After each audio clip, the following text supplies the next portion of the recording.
elephants, snake charmers with cobras, peacocks, and chaotic bazaars, the images most people associate with modern India. The paradox of India is that all these things exist side by side with the satellite dishes, mobile phones, cars, and computers.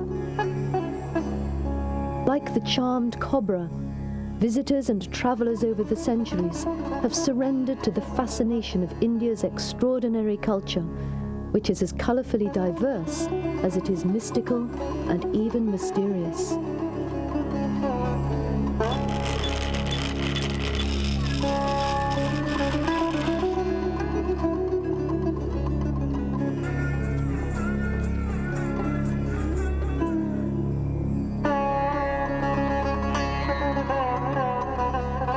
As old as the ancient civilizations of Egypt and Mesopotamia, India is unique amongst these ancient societies in that its culture and beliefs have withstood many upheavals from within, as well as invasions from without, to remain virtually the only society in the world with living religious and social systems so old that they are still vital and intact, and showing no signs of dying out, even after 5,000 years.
Although early Indian cave paintings from 8000 BC to 3000 BC show people with bows and spears hunting deer, peacocks, and even giraffes and ostrich, the earliest excavated settlements in India are of the pre-Harappan period.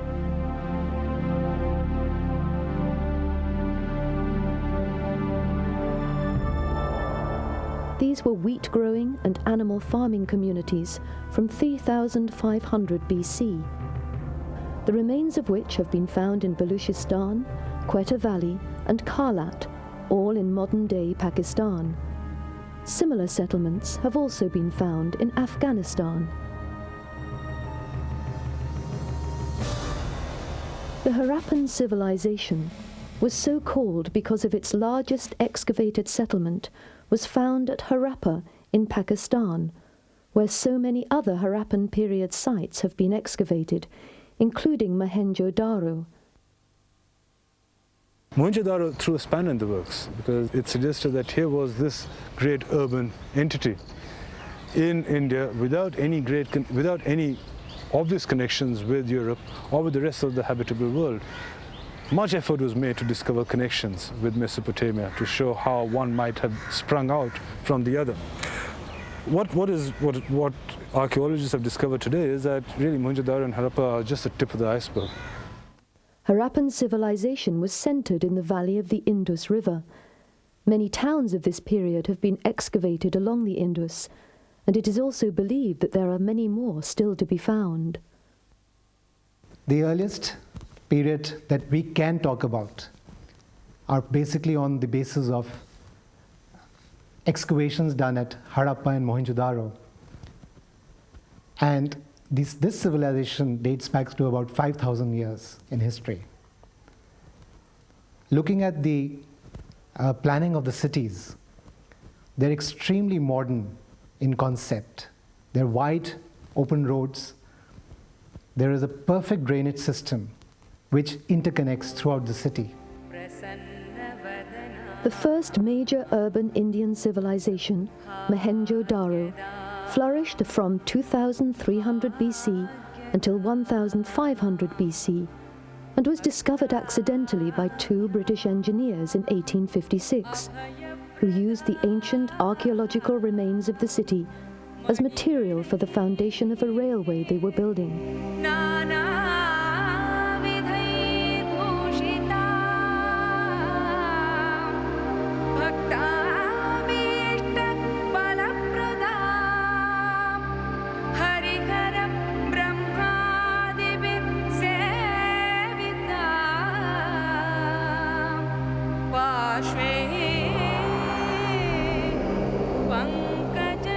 The earliest roots of the Hindu religion can be seen in the art of this period.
The mother goddess worshipped in this society later evolved into the Hindu goddess Kali.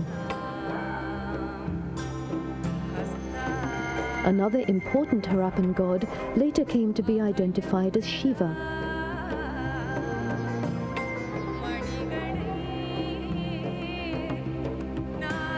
A significant legacy of the Indus Valley Civilization is the cultivation of Gossypium arboreum, or cotton plant.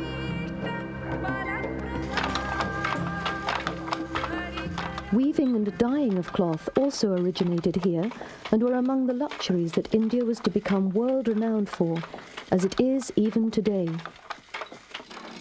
Women of the Indus Valley cities probably wore saris very much like those worn now. The fragments of cloth excavated at Mohenjo-daro show a very highly developed skill in spinning and weaving.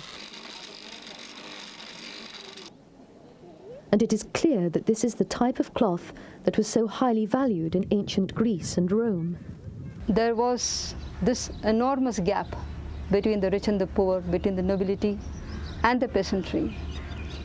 While the nobles paraded in Mecca velvets and in embroidered caps, the poor wore nothing but coarse cottons. In fact, clothing itself was very sparse. The fortunes of the Harappans changed dramatically with the arrival of the tribes of Arya from Central Asia, who swept into India around 1500 BC.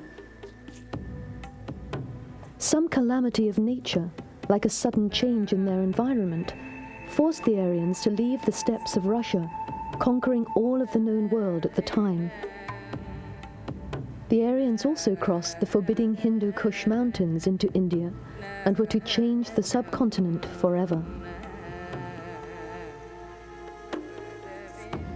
Soon afterwards, the Indus Valley Civilization appears to have collapsed rapidly and vanished.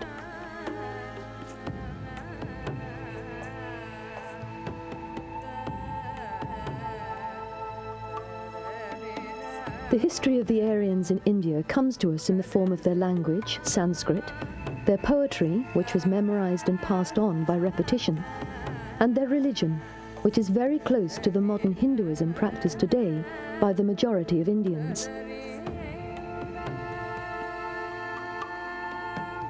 The invading Aryans gradually absorbed the beliefs of the Indian religion, as the important Aryan gods took on the attributes of the local Indian gods.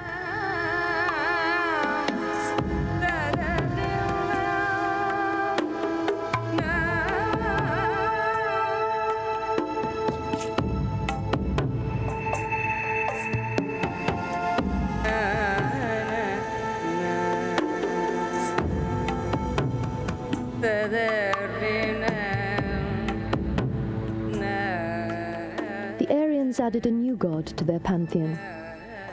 This was Indra, a god of war and also of rain. Being a young god, Indra was inclined to get into fights, drink too much, and eat everything he could lay his hands on. By this time, a caste system was evolving, which became so engendered in the social fabric of life that people just fell into compartments, and they were doing things which their fathers or their grandfathers were doing. So skills passed on from father to son, their professions passed on from father to son. The caste system was so strong that the highest form in this system was the Brahmins. This was followed by the Kshatriyas, who were the warrior class, which was followed by the Vaishyas, they were the administrative class, and the Shudras, which were the lowest class. There was no intercaste marriages. This was to preserve the people belonging to a particular caste. It was in a kingdom near Nepal, in about 565 BC, that Prince Siddhartha was born. His family belonged to the Kshatriya, warrior caste. Siddhartha grew up to renounce his privileged life of luxury, leave his young wife and small child, and become a wandering hermit in search of spiritual salvation. Siddhartha was later named Buddha, meaning the enlightened one, and his beliefs were the basis of a religious philosophy which emphasized compassion for the suffering of others, the practice of meditation, and the principle that desire and sorrow are the cause of all the suffering in the world. Buddhism was unique amongst the Indian religions because in addition to monasteries, there were Buddhist nunneries which allowed women to devote themselves to a religious life. Otherwise, women had no independent status in Indian society in the 6th century BC. By this time, the Brahmins had taken over the religious ceremonies which were being held in every household, which previously were conducted by women. So the women got relegated to the background. They were just, as a housewife, they were conducting their duties. The woman's value is in the maintenance of the house, and a good woman is like a goddess. You know, she'll take care of all the prosperity in the house. In other words, it's a very patriarchal logic that you find running all through this time period. Now that is the evidence that comes through the literature. The same literature also provides us with several episodes, however, where you have examples of women playing extremely important social and political roles. I mean, at precisely the same time period when all these patriarchal statements were being made, there was a queen that ruled from Delhi.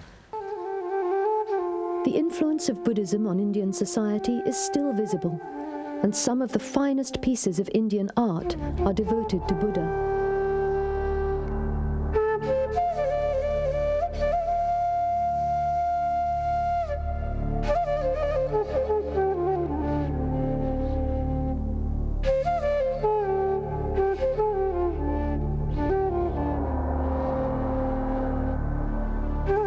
Buddhism spread across all of Asia and has many followers today all over the world. About the time that Buddha began his spiritual quest, the kingdom of Gandhara had come under the rule of the Persians, who Alexander of Macedon had desired to conquer completely. With its reputation as a land of endless riches and fantastic creatures, the conquest of India held a lure for Alexander the Great. When he arrived at Taxila, the capital of Gandhara, Alexander was welcomed by the people of the kingdom without resistance in 326 BC. But his advance to Punjab was met with such relentlessly fierce fighting that although victorious, for the first time his famously disciplined army mutinied and refused to fight. Alexander had no option but to take them home.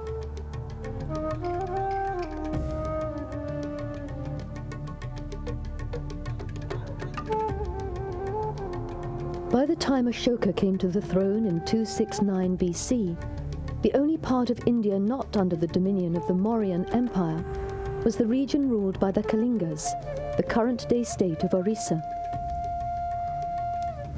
In keeping with the tradition of his forefathers, Ashoka set to the task of acquiring the territory of the Kalinga kingdom. The subjugation of this kingdom to Mauryan rule resulted in more than 250,000 people being killed or captured, and later dying of starvation and disease. The horror of human suffering on this scale so moved Ashoka that he became a Buddhist and gave up the pursuit of power through the conquest of other kingdoms. Ashoka immediately embarked on a campaign to announce his decision to rule the empire according to the Buddhist principle of Dharma, or righteousness. To make his new beliefs known, Ashoka had his edicts inscribed on huge stone columns, which were then erected all over the country. Ashoka was also revered for presiding over the first great council of Buddhist priests, at which the Buddhist writings were collected into formal scripture. It is due to the initiative of Ashoka that Buddhism became one of the great religions of the world, and even after its influence had declined in India, it flourished in other Asian countries, as it still does today. Ashoka's kingdom was impeccably administered, and by this time, society was neatly divided into rural villages, which provided the food, rent, and tax needed to maintain the vast imperial establishment.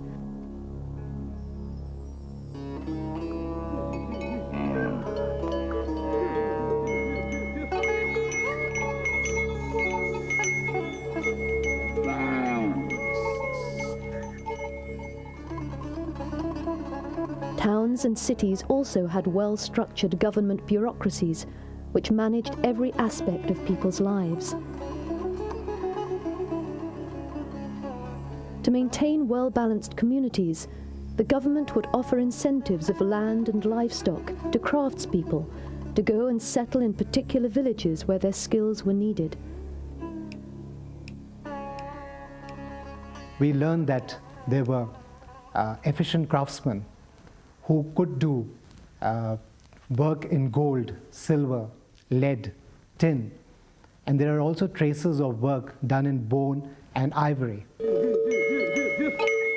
Ashoka and his governors realized that while the wealth of the empire came from the multitude of tiny farming communities, every village needed blacksmiths, potters, and tavern keepers.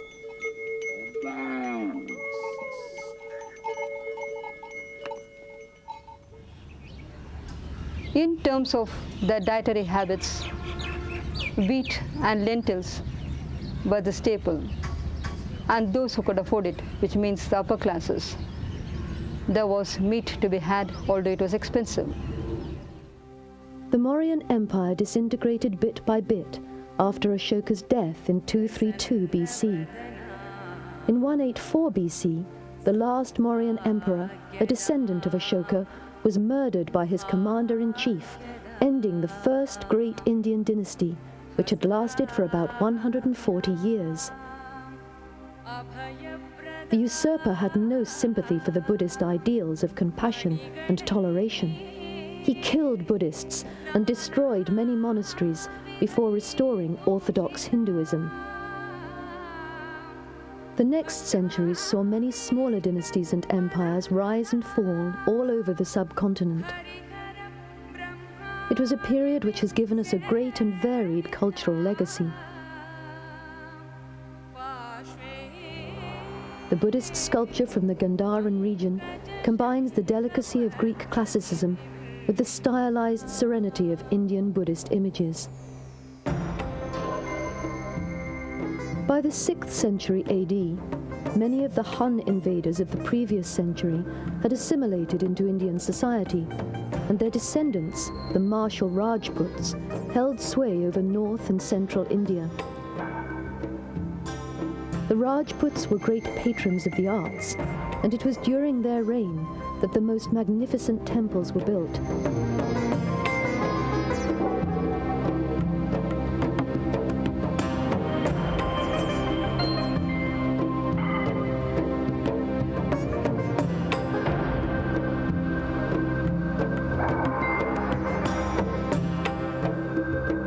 Particularly those at Khajuraho in Madhya Pradesh.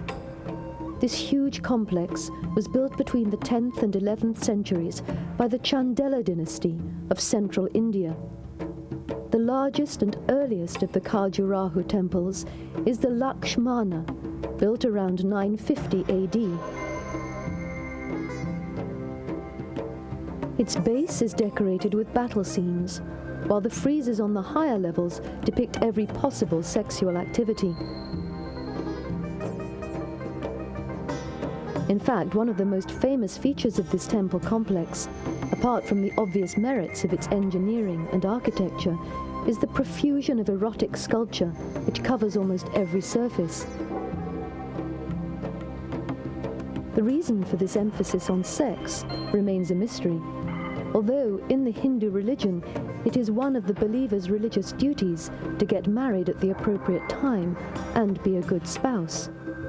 According to the scriptures, for a man this is as soon as he has finished his education, at about 20, and the woman was supposed to be 1/3 of his age. During the marriage ceremony, the groom vows to behave well toward his bride in the 3 traditional aims of Hindu marriage: piety, wealth, and finally, pleasure. It is the religious duty of a good Hindu man to have sex with his wife regularly and to give her pleasure. In addition to war and sex, dance is also featured in the carved images at Khajuraho and other temples.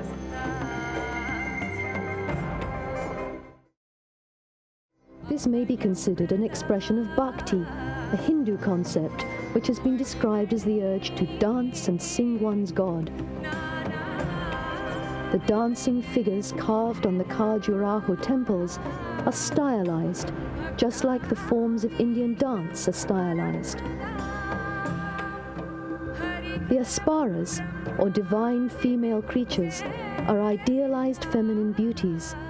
They were said to have foreheads shaped like the waxing moon, eyes like lotus buds, and lips like the bow.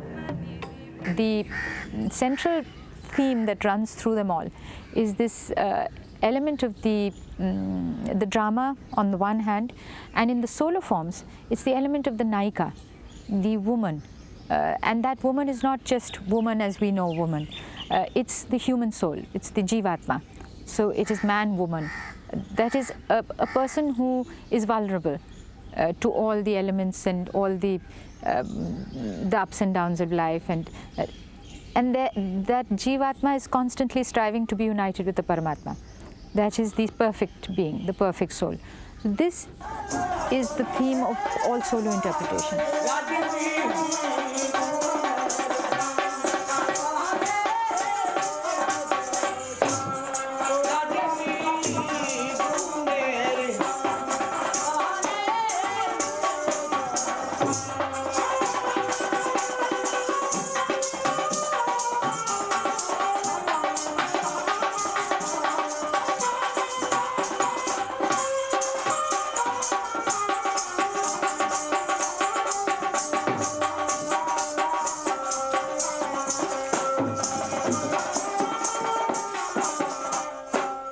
Every village and every state in the country has a particular dance drama form, if that's what you'd like to call it. It was total drama. The actor was not just reciting words and the poetic quality of the drama, but he danced as well, he sang as well, he played an instrument as well. There was a little step in between, just before he killed his opponent, if you like. And that is the coming together of talas and ragas and everything in the dance drama.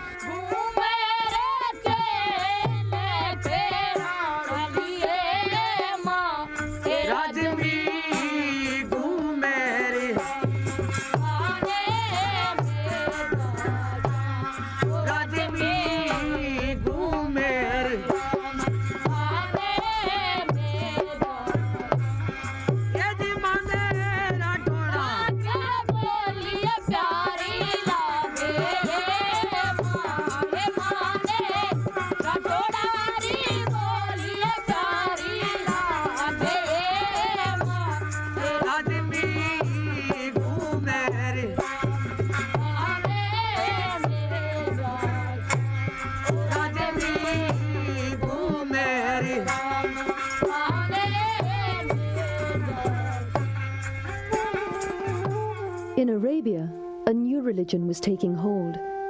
Islam grew out of Judaism and Christianity to become a force that would transform the constantly warring Arab tribes into a unified nation.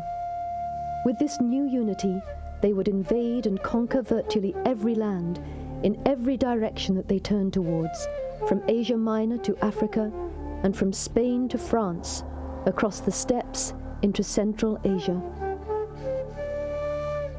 This faith, when it encountered the ancient Hindu religion with its elaborate caste system, was to create a radical change in every aspect of Indian society, including religion and politics, but most dramatically, Indian culture.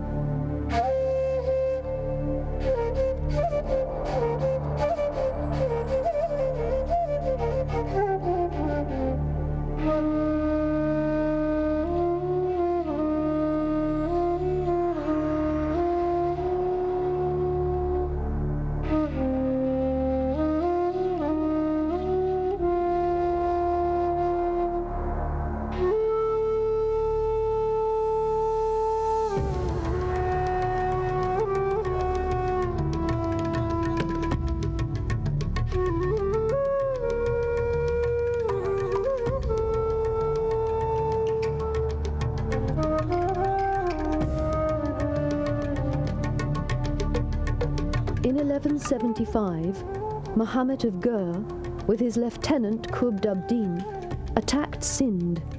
Muhammad's goal was to build an empire. After taking Sindh, he went on to Punjab, where he set his sights on the Rajput kingdoms that were busy fighting each other. Qutb ad-Din was left by Muhammad to control the new territory of Delhi, and for the next 20 years he ensured that one state after another fell to the Turks in a period of terrible bloodshed which saw the demise of Buddhism in India as monks were slaughtered and their monasteries destroyed.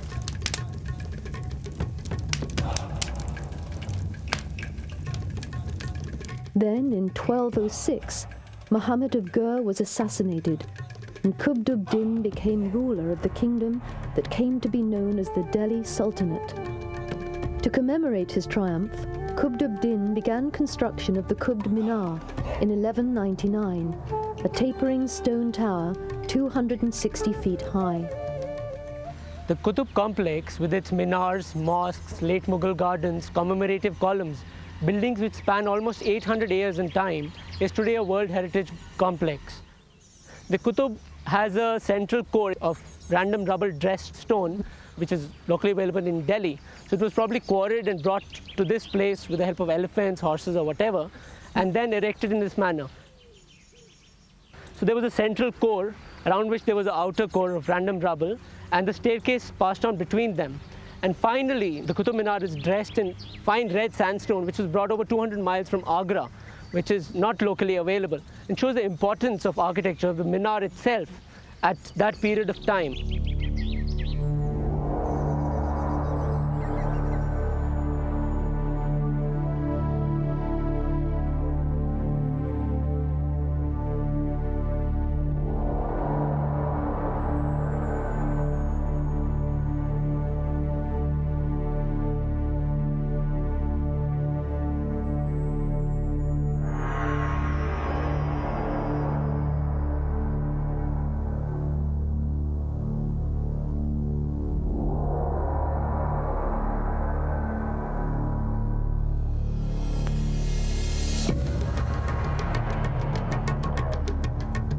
Qutb Minar and the mosque attached to it were built on the foundations of an ancient Jain temple, parts of which were used for the new mosque, as had become the custom amongst the Muslim conquerors of India. Today we are standing in the middle of this colonnade, the columns of which at some point would have adorned the 27 Hindu temples which stood in this site before the coming of the slave dynasty.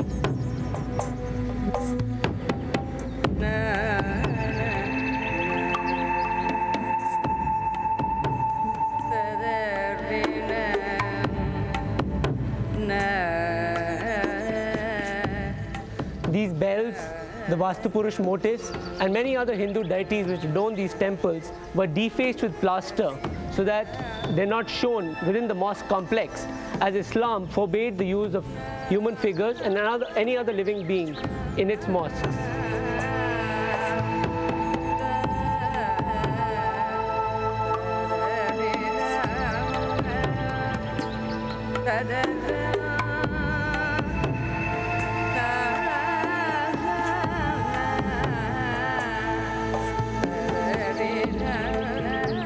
These lofty arches give you the direction of Mecca, the holy city of the Muslims.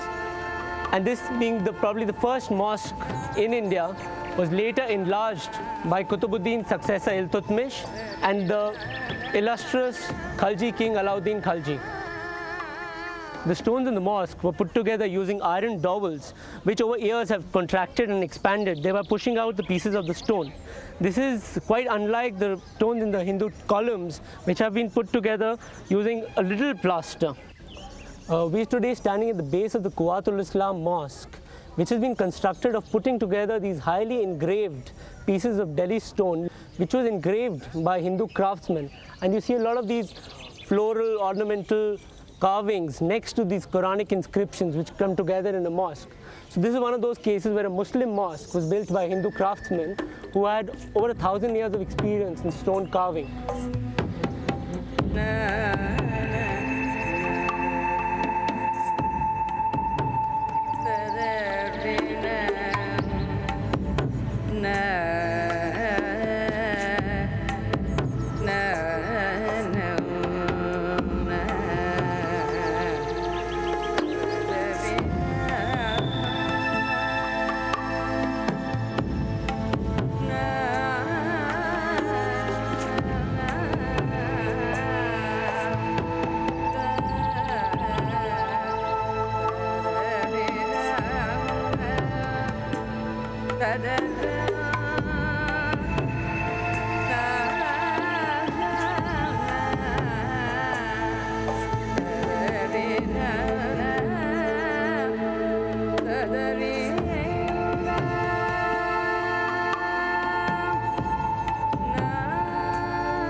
Here what we have is the presence of a Muslim architect or a Muslim master, perhaps telling the Hindu craftsman, saying, this is what I would like as a statement of my belief.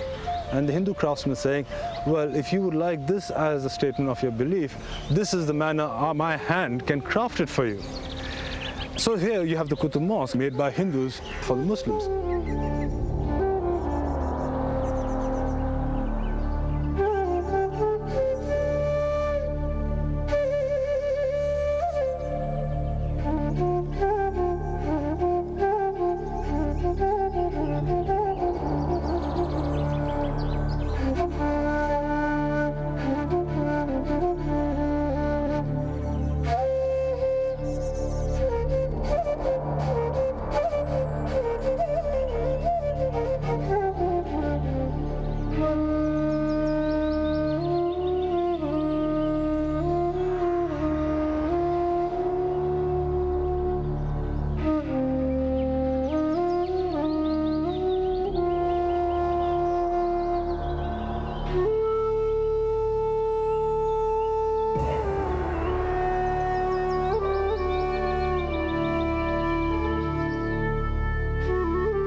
In 1320 AD, a new Turkish Mongol dynasty, the Tughlaqs, gained control of the Delhi Sultanate, and they moved the capital from Delhi to Tughlabad.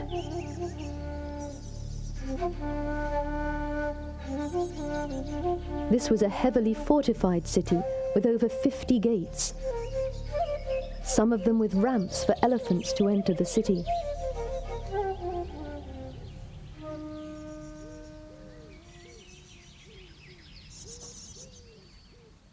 The unique feature of this new capital was the artificial lakes and reservoirs on which the city depended for its survival. I'm sitting at the edge of a water tank known as Jahannam Ka Rasta. Literally translated, the name means way to hell. Since the city of Tughlaqabad was built away from the river, water supply had to be thought of early on. At least traces of 9 tanks can be seen within the fort walls, with stored rainwater which was used through the year by the local inhabitants, by the palace people, and the army of the Sultan. Sultan Ghiyasuddin Tughlaq, who was the commander-in-chief in the Khalji army, was worried about the constant raids of the Mongols from the north and suggested to his Sultan to build a city at this point. The Sultan sarcastically remarked that if you become Sultan, you do it. It so happened that he did become Sultan, and the first thing he did was start the construction of this city. The area of the city is almost half a square mile, and the walls cover a perimeter of 6.5 kilometers. Some of them reaching a height of 90 feet and a thickness of almost 20 to 30 feet. The whole city was completed using complete slave labor and completed in a record period of just 4 years.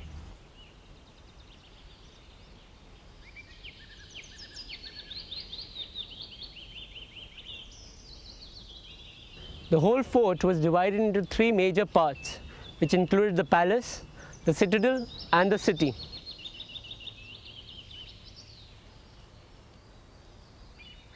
The palace and the citadel were further protected from the city by the use of huge barbicans and gateways. On the south side of the fort was protected by a large water barrier, and within this barrier stood a hilly outcrop. And Ghiyasuddin realized that if the hilly outcrop was taken over by the enemy could attack this fort using things like slingshots, chucking in dead animals to start disease, which would have resulted in the fort having to be abandoned. So he fortified this rocky outcrop, and it was only later that he got this whole idea of building his own tomb within that rocky outcrop much before he died. Although it was more like a forbidding fortress than a cosmopolitan capital, a contemporary historian describes it as being so rich that the great palace was built of gold bricks, which when the sun rose shone so dazzlingly. Looking at the ruins of Tughlabad today, the austerity makes it hard to believe that there could have been anything so fantastic at this desolate place.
The Delhi Sultanates eventually collapsed due to infighting amongst various factions, vying for dominance without a single strong leader to unify them.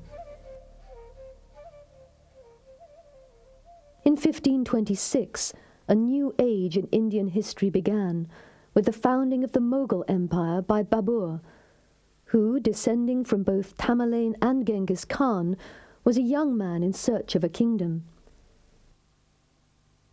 In addition to being a brilliant warrior, Babur is famous for his love of poetry and elegant gardens, which he would create wherever he went. Prasannavadana Saubhagyadam Bhagyadam Hastabhyam Abhayapradam Maniganai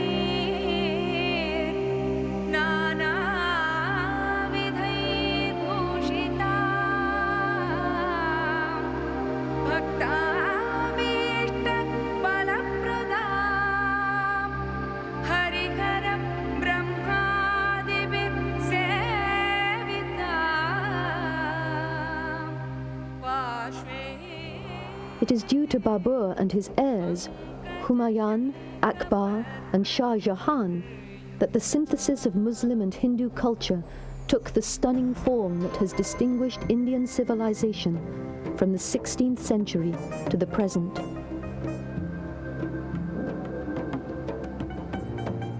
What are the kinds of legacies for the present? You find them all around. I mean, you can look around here and notice some bizarre eclectic architectural styles reflective of a Hindu tradition and our so-called Muslim traditions. But perhaps most of all, I think would be our language, perhaps. Our language, our literature, our dress, our food, our forms of discourse, the way we address each other. These are all, by now such a mixture of things of the past and things of the medieval period that you can't even take the strands out anymore.